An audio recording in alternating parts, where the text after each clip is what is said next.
So what we're going to do in this session is we're going to explore and focus on the challenges for software providers, including legacy software that may not be able to be made accessible or maybe too expensive to retrofit. And so we're going to focus on making new software accessible. We're also going to look at how practical efforts your customers' business and how you can further help them, and obviously available support and resources.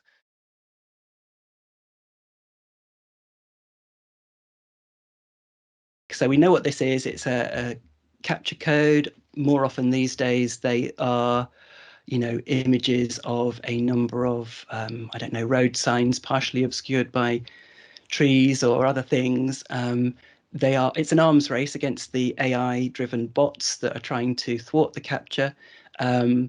They are increasingly difficult because the AI is getting better and better.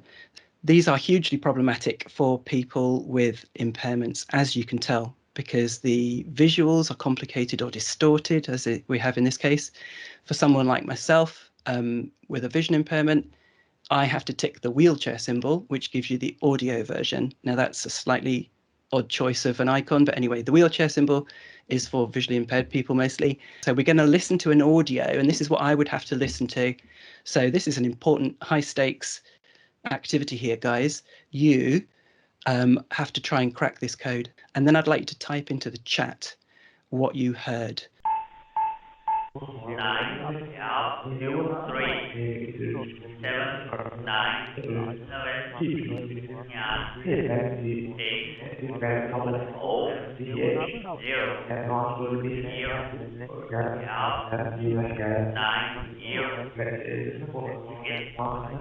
Once again, 9 L 3 7 9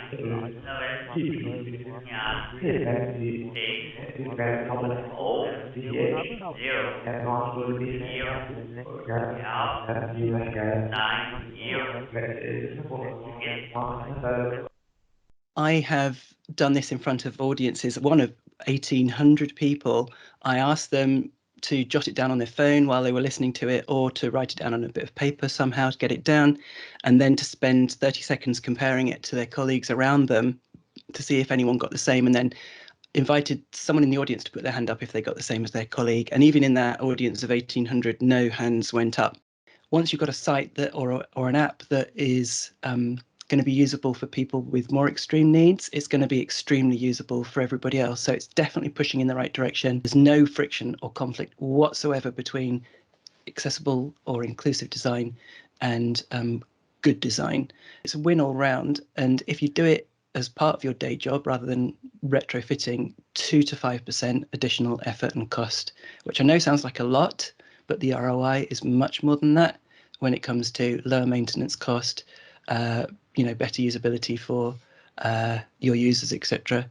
35% was what the RNIB found out, because they did some really interesting research. They got a bunch of visually impaired people to look at a number of websites. They got a bunch of able-bodied people as the control group. The sites that met the very basic level of accessibility single A were obviously easier to use by the visually impaired people. But the really interesting finding that came out of it was that the control group were able to complete their tasks on those sites on average 35% more quickly.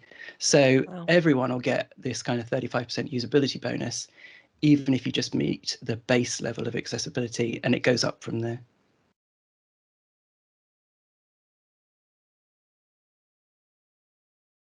So I suppose just to briefly touch on why we see that inclusive design is important.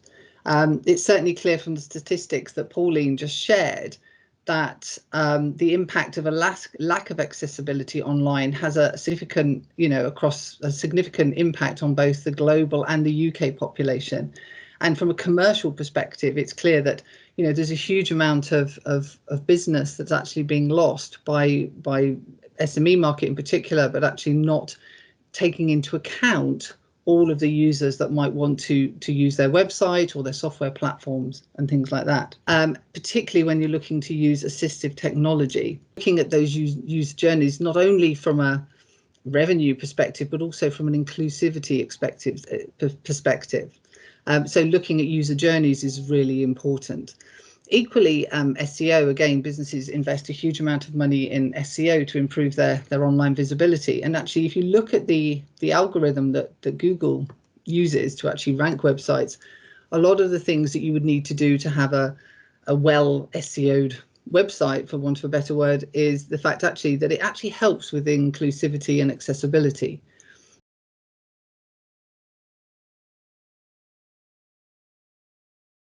Inclusive design makes the products and services better for everybody.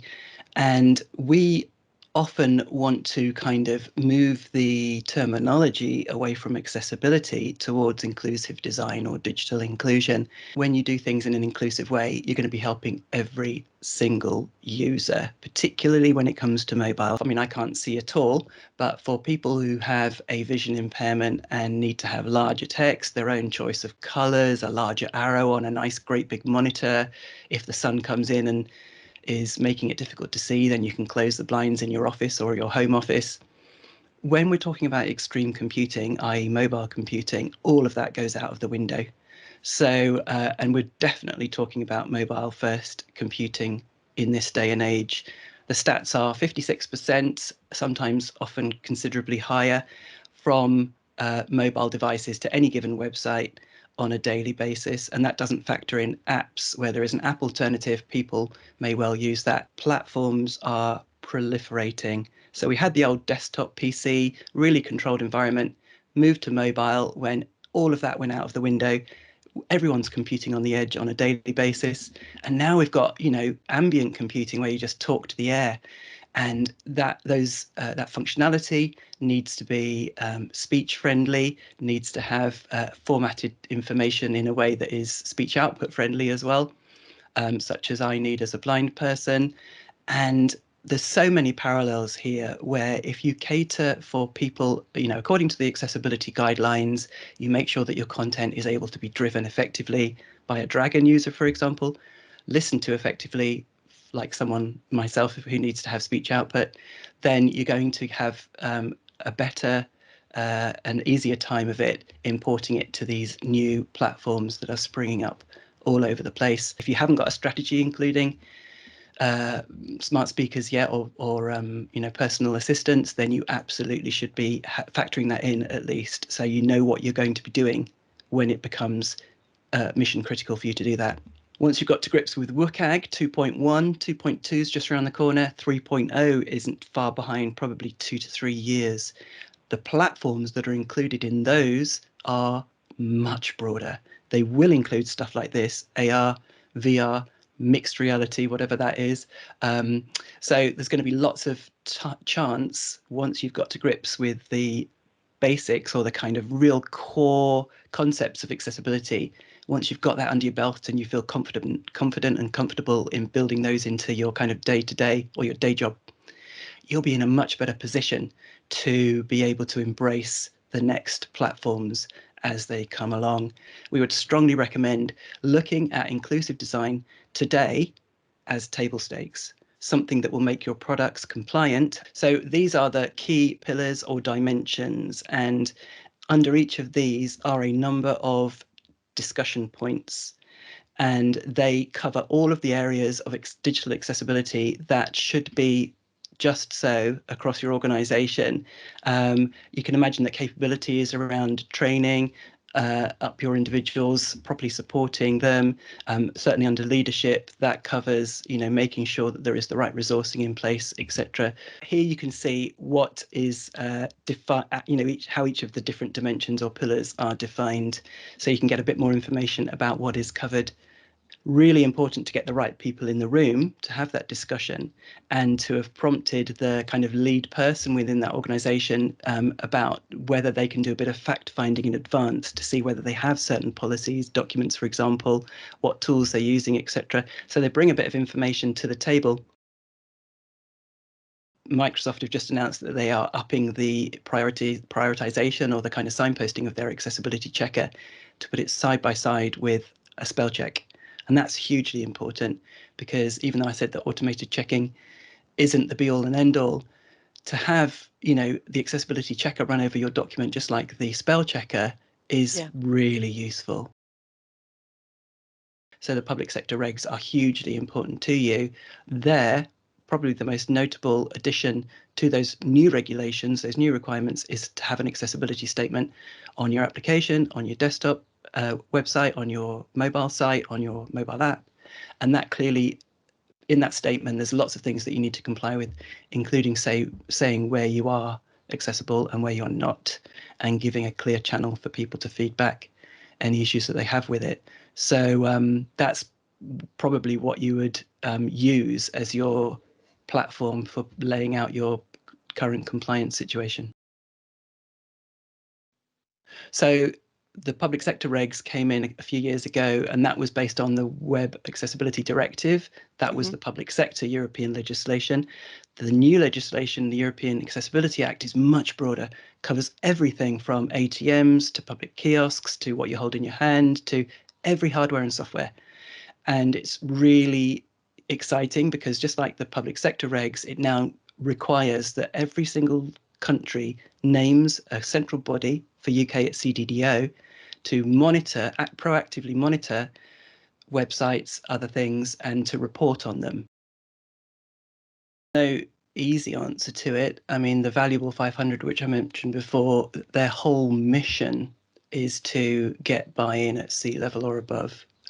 I know it's not a useful thing to say, but we, over recent years, have definitely moved away from having to, have discussions about why with organisations. So in a way, I'm a little bit disheartened to hear that you're still having to have those conversations, because, it's so much more, it's moved from CSR to ESG. It's moved, the likes of Microsoft and, have just announced a 5-year massive funding project all around assistive technology, disability, digital innovation, AI, all aimed at trying to get people with disabilities, improving their life chances across education, the workplace, the home, all that sort of thing.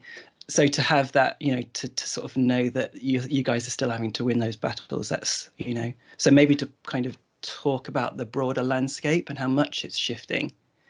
So yeah, there's no easy answer, I'm afraid. I'm sure that, for many organizations, the why it is hopefully a relatively easy hurdle, and then it moves on to the how, and the SIG is definitely going to help with both of those. And one would hope that you move on to the how, and that you then have really rich conversations about really getting to grips with it and moving the agendas forward and that sort of thing. The showing of hurdles, I think, is as powerful as anything, and that that's one aspect. But I think if you can show what your customers are having to overcome to use your products, I think that, to me, is one of the ways to get senior leadership engaged. The people who have their hands in that process, being aware of some key things, being given the right tools, the right support, and the right training, etc. So yeah, it's about that. Once you've got a site that or an app that is going to be usable for people with more extreme needs, it's going to be extremely usable for everybody else. So it's definitely pushing in the right direction. As I say, you can add on additional stuff where, if someone decides to impose a really radical color scheme or a really large text size, that's not going to be a good look for most people, but it's purely optional.